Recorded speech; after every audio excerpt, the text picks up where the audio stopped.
चुके थे। आज का टॉपिक है स्पेसिफिक हीट कैपेसिटी। जिसको नहीं समझ में आया बेटे, में पीछे जो बैठी है गुड़िया, दोबारा फिर समझ लीजिए। This is the amount of heat required to raise या रेज या increase the temperature of 1 gram substance by 1 degree Celsius are called specific heat capacity. यानी क्या है, हमारे पास 1 ग्राम सब्सटेंस है हमारे पास, ठीक है। सब्सटेंस की वैल्यू दे दी यहाँ पर ग्राम में कितनी, 1 ग्राम, और उसका टेम्परेचर भी हमें कितना बढ़ाना है, कितना इंक्रीज करना है, 1 डिग्री सेंटीग्रेड इंक्रीज करना है हमें।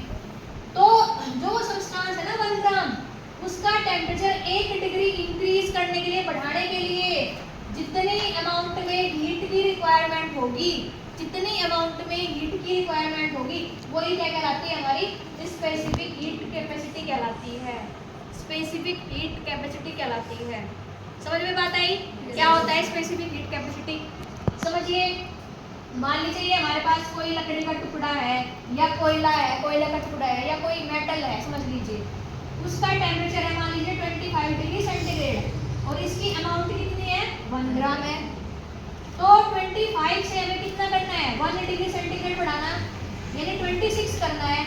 तो 25 से 26 करने के लिए हमें इसको क्या करना पड़ेगा, हीट की सप्लाई करनी पड़ेगी। तो हम यहाँ से इसको हीट दे रहे हैं, तो जितनी अमाउंट में हमने, जितनी रिक्वायर्ड में हमने यहाँ से हीट जो है सप्लाई की है ना, 25 से 26 डिग्री सेंटीग्रेड करने के लिए इसका टेम्परेचर, वही क्या कहलाएगी, हमारी स्पेसिफिक हीट कैपेसिटी। तो 25 से 26 हो गई इसकी, ठीक है।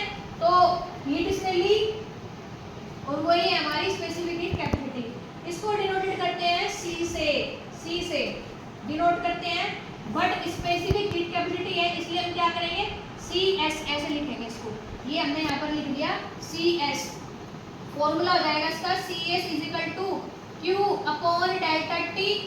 Q क्या हो गया हमारा, हीट रिक्वायर्ड, डेल्टा T हो गया हमारा टेम्परेचर, क्योंकि टेम्परेचर में भी तो चेंज आएगा ना, 25 से 26 कर रहे हैं, तो डेल्टा T हो गया हमारा चेंज टेम्परेचर।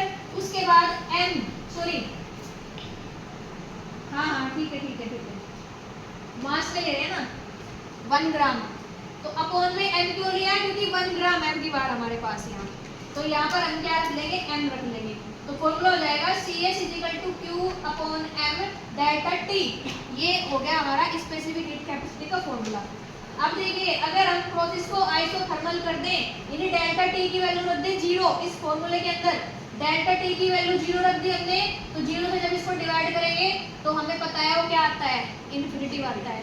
सभी को पता है, मैथ वाले बच्चों को पता होगा, बायो वालों को भी पता होगा। तो यहाँ पर आइसोथर्मल जब हम कर देते हैं, तब स्पेसिफिक हीट की वैल्यू कितनी आती है, इन्फिनिट आती है।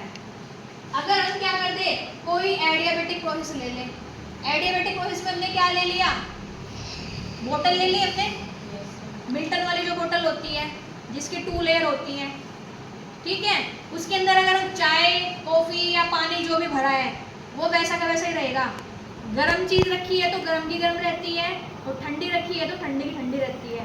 तो उस प्रोसेस को हम एडियाबेटिक बोलेंगे। क्यों? क्योंकि आउटर कवरिंग हो गई, ना तो हीट बाहर से उसके अंदर आ रही है, और ना ही हीट उसके अंदर से बाहर जा रही, तो वो एडियाबेटिक प्रोसेस हो गया। उसके लिए हीट की वैल्यू क्या हो जाएगी, 0 हो जाएगी ना तो एनर्जी का ट्रांसफर हो रहा बाहर, ना ही अंदर हो रहा, ठीक है। तो तब उसकी वैल्यू हो जाएगी, Q की वैल्यू क्या हो जाएगी, 0। Q की वैल्यू हो जाएगी 0। Q की वैल्यू 0 होने पर क्या हो जाएगा, ये भी यहाँ पर चीजें 0 हो जाएगी।